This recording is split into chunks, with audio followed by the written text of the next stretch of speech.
Louvado seja nosso Senhor Jesus Cristo, para sempre seja louvado. Bendito seja Deus, meus irmãos, estamos aqui para mergulharmos nosso coração nesse dia na Palavra de Deus, né? Rezemos juntos então, pelo sinal da Santa Cruz, livrai-nos Deus nosso Senhor, dos nossos inimigos, no nome do Pai, do Filho, do Espírito Santo. Amém. Vinde, Espírito Santo, enchei os corações dos vossos fiéis e acendei neles o fogo do vosso amor. Enviai-nos, ó Pai, o vosso Espírito, e tudo será criado, e renovareis a face da terra. Oremos, ó Deus, que instruíste os corações dos vossos fiéis, com a luz do Espírito Santo. Fazei que apreciemos retamente todas as coisas, segundo o mesmo Espírito, e gozemos sempre de sua consolação, por Cristo Senhor nosso. Amém. Nós faremos hoje os capítulos 9 e 10 da primeira carta de São Paulo aos Coríntios. E você pode tomar aí o início do capítulo 9. São Paulo vai falar que ele abre mão dos direitos de missionário dele, não é? Que ele abre mão dos direitos de missionário que ele tem. Ele que estava a serviço do povo com a sua missão, né? Ele vai falar daqueles que servem o altar, que tem direito ali, né, do seu salário, né? O operário é digno do seu salário, que tem direito de comer, que tem direito de beber, que tem direito de usufruir ali dos bens necessários em vista da missão. Mas ele vem dizer que ele mesmo abre mão de tudo isso por causa do Evangelho, né? Que embora ele tenha direito, que ele abre mão. Ele vai dizer isso na segunda parte do versículo 12, ele diz assim: entretanto, não temos feito uso deste direito, sofremos tudo para não pôr obstáculo algum ao Evangelho de Cristo. E lá no 16 ele vem dizer então essa célebre frase de São Paulo, né? Esse versículo bíblico maravilhoso: anunciar o Evangelho não é glória para mim, é uma obrigação que se me impõe. Ai de mim se eu não anunciar o Evangelho. Se o fizesse de minha iniciativa, mereceria recompensa. Se o faço independentemente de minha vontade, é uma missão que me foi imposta. Então, em que consiste a minha recompensa? Em que na pregação do Evangelho o anuncio gratuitamente, sem usar do direito que esta pregação me confere. Claro que nós estamos falando aqui de um apóstolo, né? Claro que nós estamos falando aqui de alguém que fazia parte ali do clero, né? Entendendo hoje na nossa perspectiva como os nossos bispos, né? Mas ele diz que ele abriu mão, E aí a gente trazendo para nós, leigos pregadores, trazendo para nós que pregamos em diversas instâncias, realidades da igreja, a gente tem que pensar um pouco nisso, que hoje em dia o Evangelho tem sido muito cobrado, né? E isso não é possível, não, né? Uma coisa é aquele missionário, né? Que ele vive disso, você dá uma ajuda ministerial para ele, livre, né? Claro, quando a gente convida, por exemplo, uma pessoa para vir aqui no nosso grupo de oração ou para vir no nosso evento, a gente vai arcar com aquelas despesas. A pessoa tem um carro, vai vir de carro, a gente vai pagar o combustível da pessoa, né? Vai vir de ônibus, não sei, a gente vai pagar a passagem da pessoa, não é isso? Vai dar ali, vem de distante, claro, aí a alimentação, essa coisa toda, a gente vai arcar com isso, né? Se você quiser ali, olha, nós fizemos um evento, nós fizemos uma boa arrecadação, a gente então gostaria de te dar uma ajuda missionária. Existem pessoas que realmente vivem da missão, são missionários de segunda a segunda, né?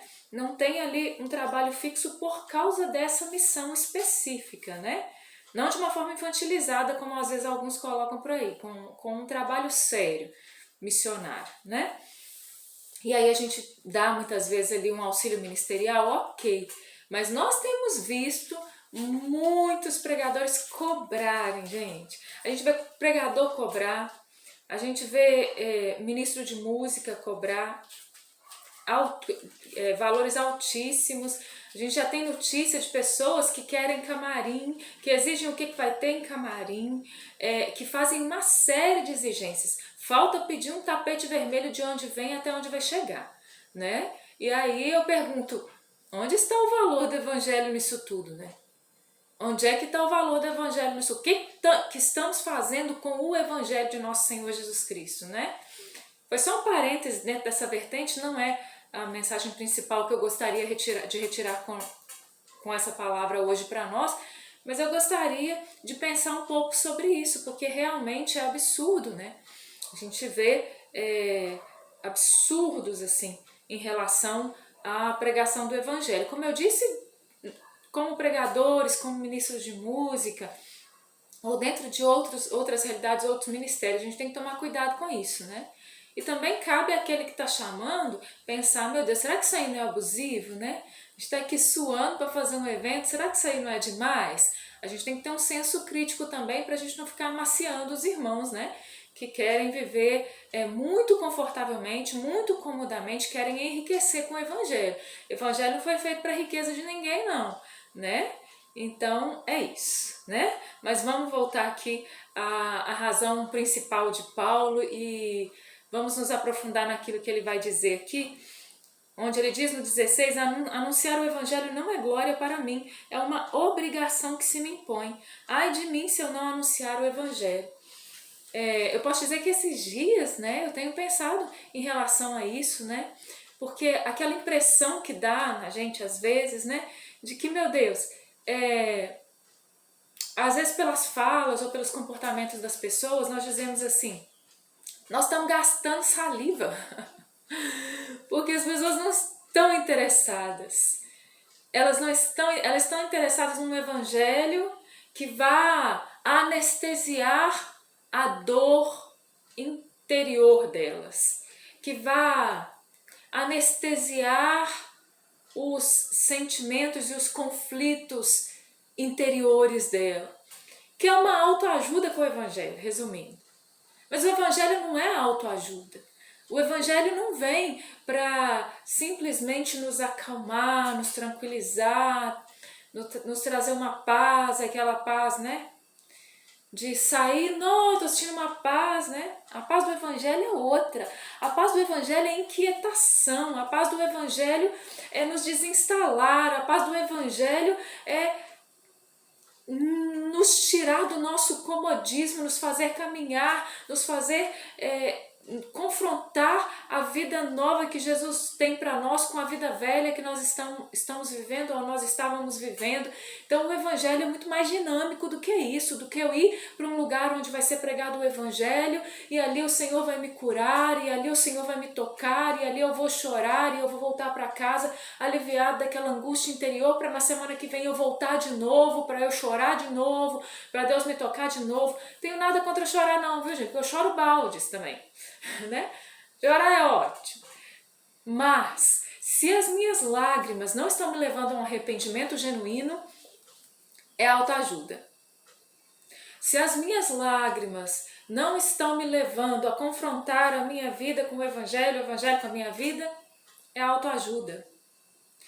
Se escutar o evangelho para mim é simplesmente pegar aqueles versículos que dizem que Deus me ama, que eu sou querido, que eu sou amado, que Ele vai me ajudar, que vai ficar tudo bem, que vai dar tudo certo, mas que não confronta a vida, que não me desinstala, que não me leva a uma experiência pessoal com Jesus, que não me leva ao batismo no Espírito Santo, que não me leva a abrir os olhos espirituais, que não me leva a abrir os ouvidos e a minha vida não se compromete com esse evangelho e passa 1 ano, 2 anos, 10 anos, 20 anos e nada muda, eu estou vivendo uma autoajuda dentro da igreja e eu estou vivendo uma realidade de autoajuda com o evangelho. Se eu vou à missa só para me sentir aliviado da minha dor interior, dos meus traumas, eu só estou buscando autoajuda. Não é que Deus não cure, não é que Jesus não venha curar, salvar, libertar. Ele vem e Ele faz isso mesmo. E Ele cura fisicamente, Ele cura os nossos traumas, Ele cura a nossa história, mas Ele não deseja curar parcialmente o ser humano, mas todo ser humano é o ser humano todo, inteiro, né? Então ele deseja tocar em todas as áreas da nossa vida e às vezes a gente não quer deixar, né? Então o evangelho precisa ter muito mais comprometimento do que aquilo que nós estamos acostumados, né? Nós precisamos sair da margem, gente. Nós estamos muito acostumados com a margem, né? A gente está muito acostumado, olha, nós chegamos até aqui e entramos numa zona de conforto e tá ótimo. Então, por que eu estou falando isso? Porque então eu me questionava, Senhor, não estou gastando saliva em vão, Senhor? A evangelização não está sendo feita de modo vão, porque as pessoas não querem se comprometer com esse evangelho, e quando a gente vai ver, na realidade, as pessoas não querem mudar de vida, e elas não têm um interesse real em mudar de vida. E existe até no meio de nós, assim, muito aquela consciência. Temos consciência do pecado, sabemos que é errado, gostaríamos de não ter uma vida de pecado, mas não lutamos até o sangue, como o próprio São Paulo vai dizer, não temos lutado até o sangue contra o pecado. Eu até quero, mas eu não luto. Eu até desejo, mas eu não me esforço. Eu não sacrifico a minha carne. A gente vai chegar nisso que São Paulo vai dizer isso aqui. Vamos continuar. Mas então, pensando nisso tudo, é que eu cheguei à conclusão clara. Vou dizer para vocês, nesses dias, eu cheguei à conclusão clara que anunciar o evangelho não é glória para mim. Não tem sido glória para mim anunciar o evangelho. Acredite. Não é glória para mim estar fazendo esse vídeo agora. Nem um pouquinho. Nem um pouquinho. Não é glória para mim. É uma obrigação que se me impõe. Até mesmo correndo o risco de não ter fruto nenhum daquilo que eu estou fazendo. Isso não compete a mim, compete ao Senhor. É a Ele que eu sirvo e é por causa dele que eu faço. E não é por causa de mais nada e de mais ninguém. Claro, por amor aos outros, por caridade, sim, mas uma obrigação que se me impõe. O anúncio do Evangelho. Ai de mim se eu não anunciar o Evangelho. Ai de mim se eu não anunciar o Evangelho. Então, eu não estou anunciando o Evangelho por glória, eu não estou anunciando o Evangelho por dinheiro, menos ainda, né? Nunca cobrei nem vou cobrar. Mesmo porque ninguém vai pagar. Mas preciso ter a consciência de que se o Senhor me diz, ide por todo mundo e pregar o Evangelho a toda criatura, eu preciso obedecer. E eu não vou questionar, porque eu acredito que Ele é Deus, que Ele é Senhor e que Ele sabe o que Ele está falando. Por mais que eu não compreenda com a minha cabeça muitas vezes. Por não ver a adesão que eu gostaria de ver ao Evangelho. Então, continua dizendo no 17. Se o fizesse da minha iniciativa, mereceria recompensa. Se o faço independentemente da minha vontade, é uma missão que me foi imposta. Então, em que consiste a minha recompensa? Em que na pregação do Evangelho o anuncio gratuitamente, sem usar direito que dessa pregação me confere, que esta pregação me confere. Embora livre de sujeição de qualquer pessoa, eu me fiz servo de todos para ganhar o maior número possível. Para os judeus fiz-me judeu, a fim de ganhar os judeus. Para os que estão debaixo da lei, fiz-me como se estivesse debaixo da lei, embora eu não esteja, a fim de ganhar aqueles que estão debaixo da lei. Para os que não têm lei, fiz-me como se não tivesse lei, ainda que eu não esteja isento da lei de Deus, porquanto estou sob a lei de Cristo, a fim de ganhar os que não têm lei. Fiz-me fraco com os fracos, a fim de ganhar os fracos. Fiz-me tudo para todos, a fim de salvar a todos. E tudo isso faço por causa do Evangelho, para que dele me faça participante. E aí a gente vai ver, se eu posso usar esse termo, né, para a gente compreender, a empatia de Paulo e que todos nós somos chamados a ter em relação aos outros, para ganhar os outros para Cristo, para salvar os outros, né? Então, quando ele diz, por exemplo, fiz-me fraco com os fracos, não significa dizer fiz-me pecador com os pecadores, porque eu já ouvi isso também na igreja.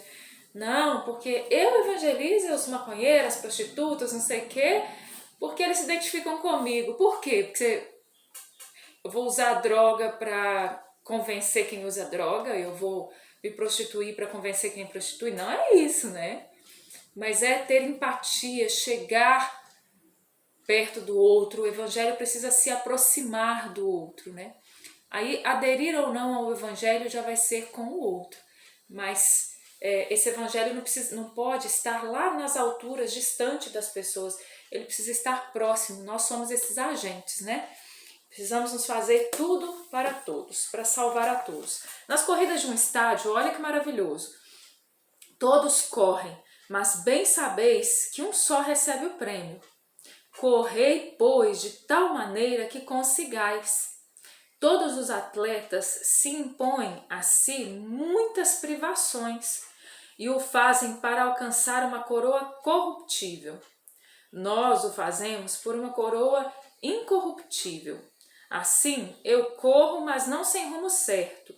Dou golpes, mas não no ar. Ao contrário, castigo o meu corpo e o mantenho em servidão, de medo de vir eu mesmo a ser excluído depois de ter pregado aos outros. Gente, isso aqui é seríssimo.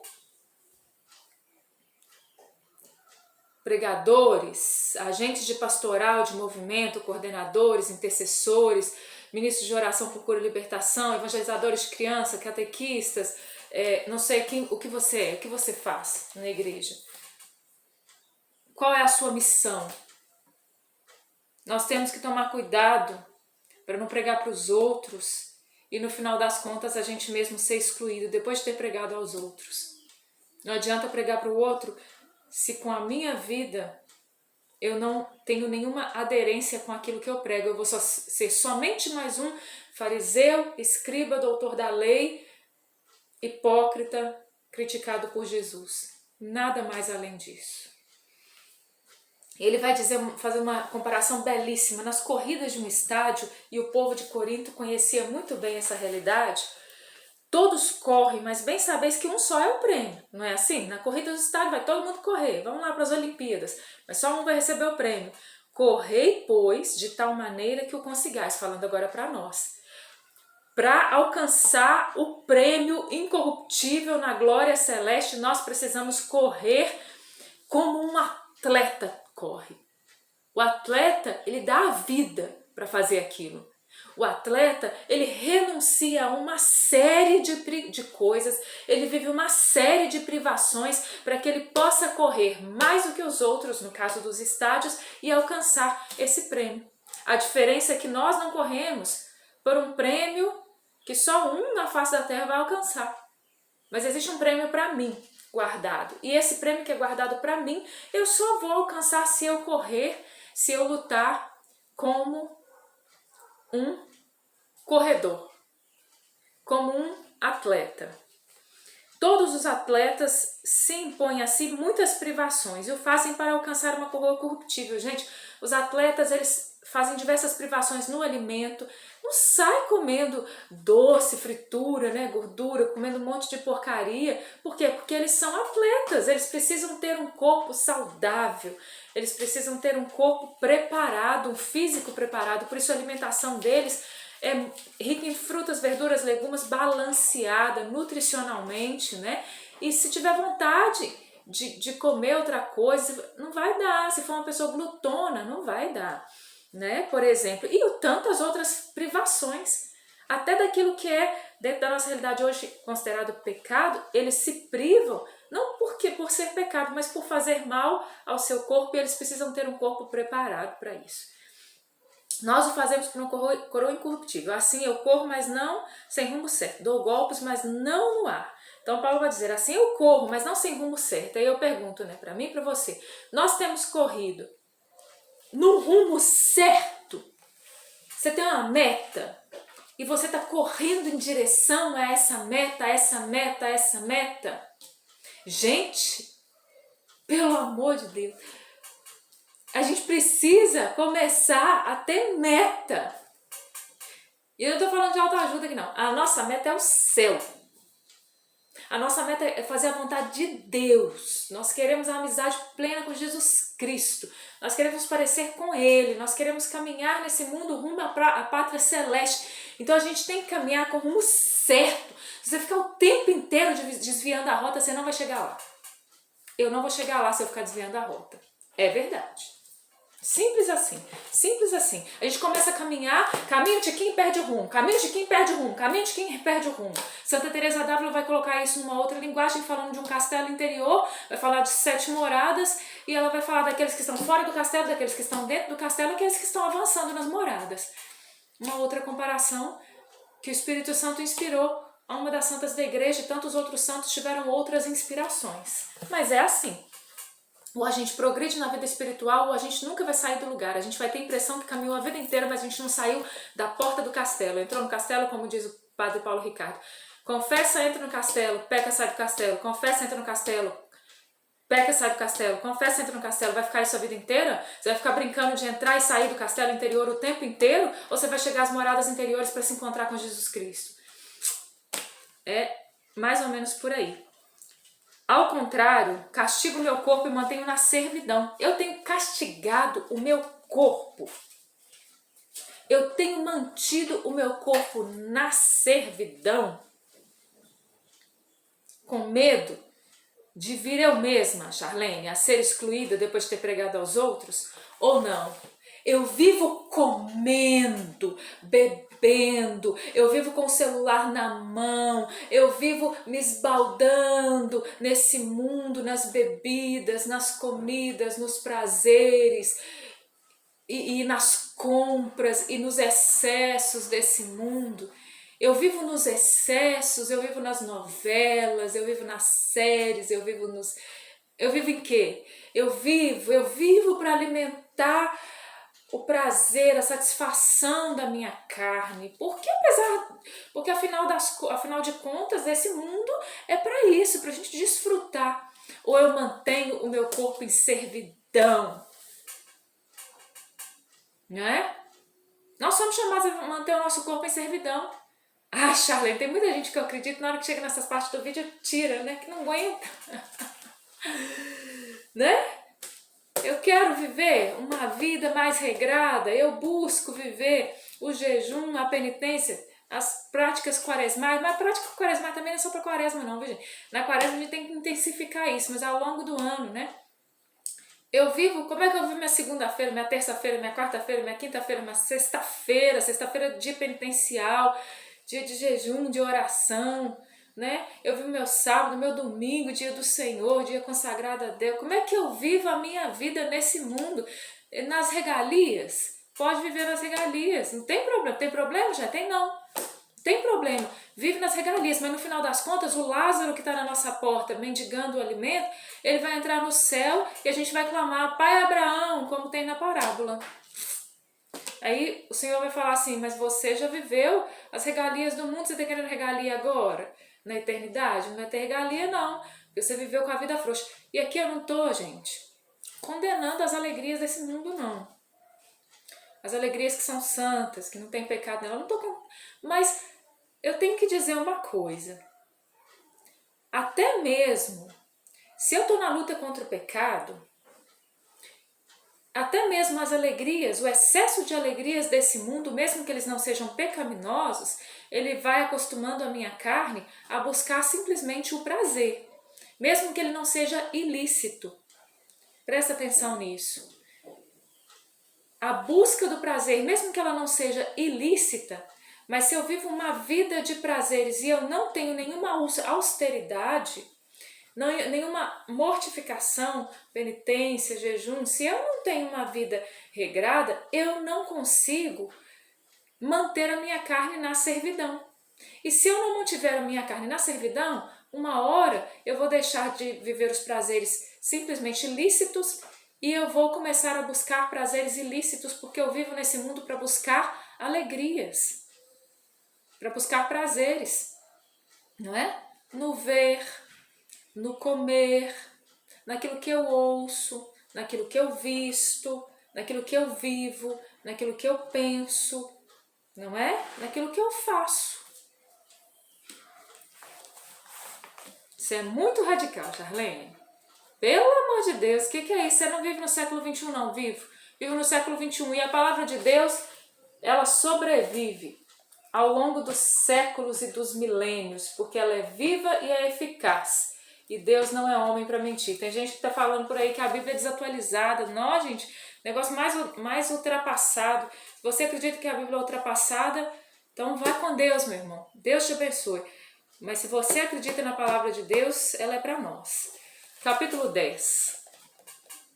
Não quero que ignoreis, irmãos, que os nossos pais estiveram todos debaixo da nuvem, que todos atravessaram o mar, todos foram batizados em Moisés, na nuvem e no mar.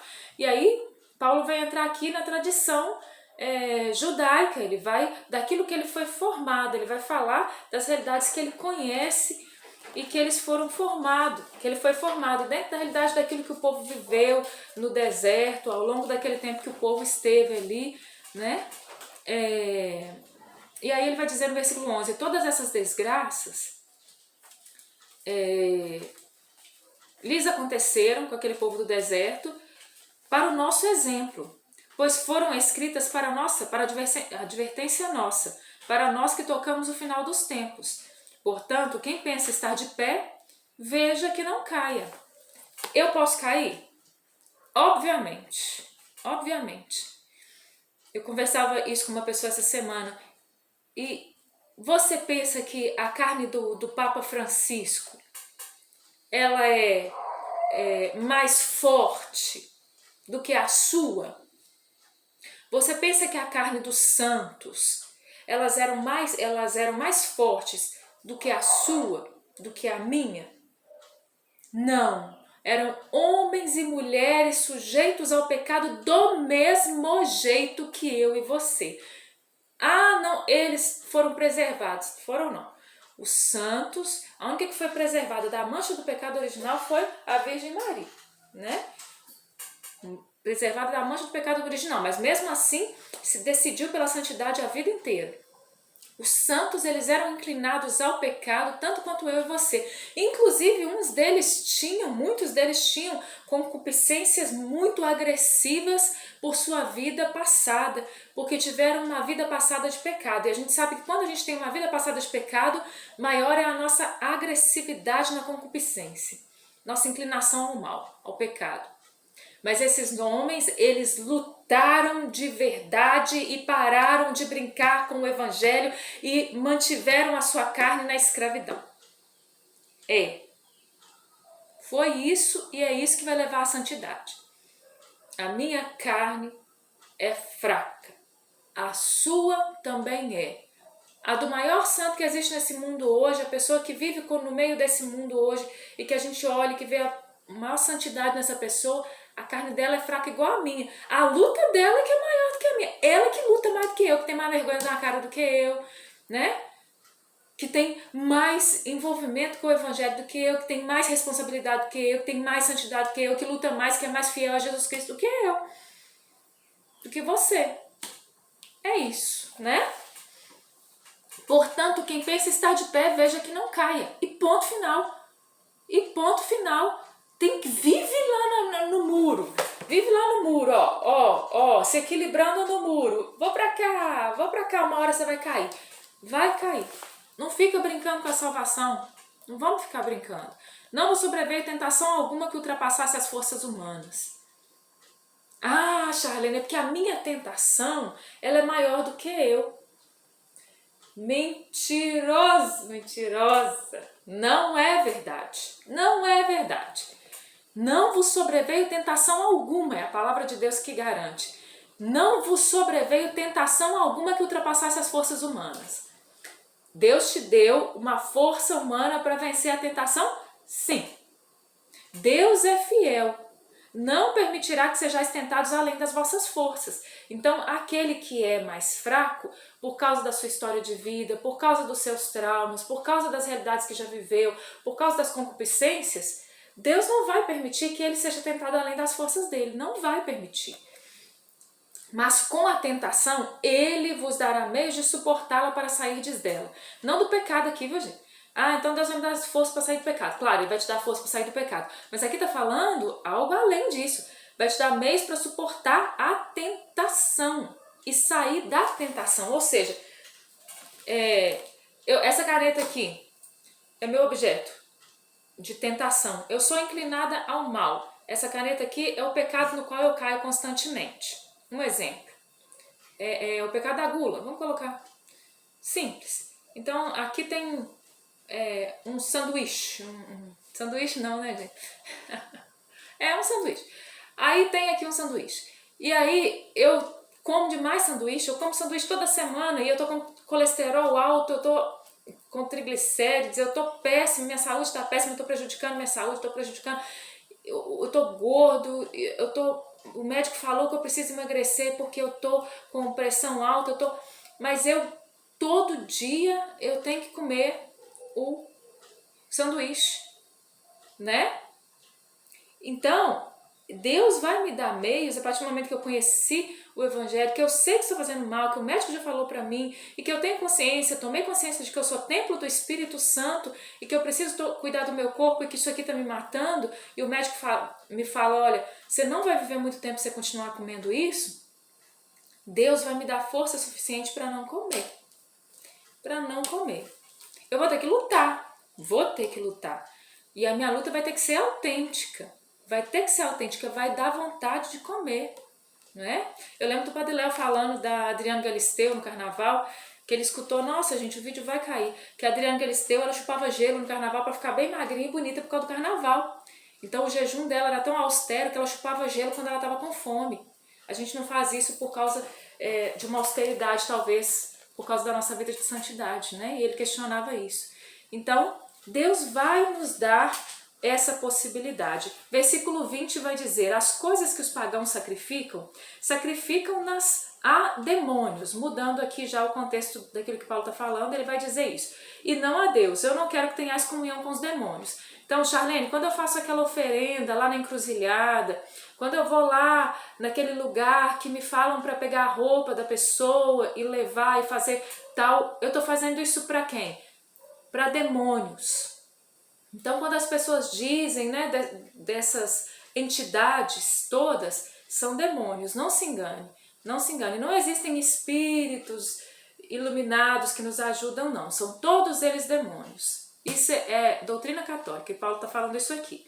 Paulo vai dizer, tudo me é permitido, mas nem tudo é oportuno. Retomando aquilo que a gente já viu ontem, se não me engano.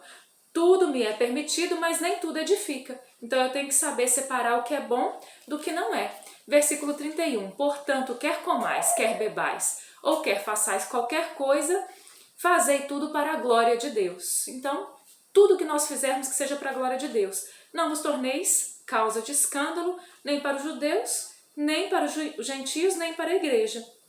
Fazer como eu, em todas as circunstâncias, procuro agradar a todos. Não busco os meus interesses próprios, mas os interesses dos outros, para que todos sejam salvos. Que essa seja a nossa luta, que essa seja a nossa busca, que essa seja a nossa vontade. No nome do Pai, do Filho e do Espírito Santo. Amém. Louvado seja o nosso Senhor Jesus Cristo, para sempre seja louvado.